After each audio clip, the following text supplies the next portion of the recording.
Hello, today I want to talk about the commenting feature, which can be really helpful for when you're collaborating with other people, but you don't want to bog down the document with too many suggestions. And you can use this feature in multiple products. You can use it in Docs, in Slides, etc.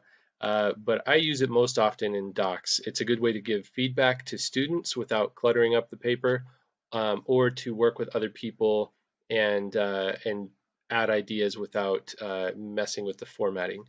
So I'll show you, I'll kind of demonstrate it. This is probably a feature that most of you are familiar with already, um, but some people aren't. And some people will just use the comments by themselves without attaching it to something. So I'll show you how to do that.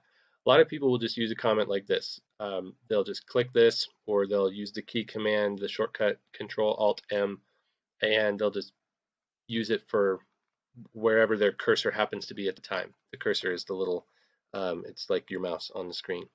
Um, but that doesn't always attach it to what you want to. So a way to make sure it relates to exactly what you want it to is to highlight that thing.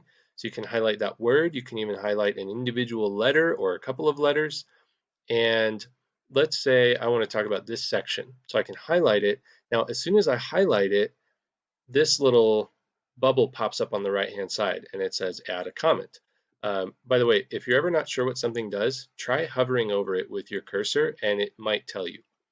So anyway, we can add a comment here. We'll click on that and then I can type it in and say, should we add social media?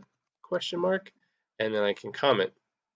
And that'll stay there for anybody who is looking at the document as long as they have commenting rights or editing rights. And I should have mentioned that at the beginning. You can only comment on a document for which you have rights to do that. So if you're just a viewer, you won't be able to comment, unfortunately. But everybody else will be able to if you have commenting or editing rights.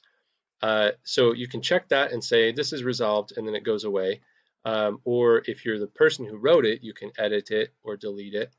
Um, or even provide a direct link to it. But this is a nice way to add some thoughts next to the paper or the document instead of like right in it. All right, hope that was helpful. Have a great day.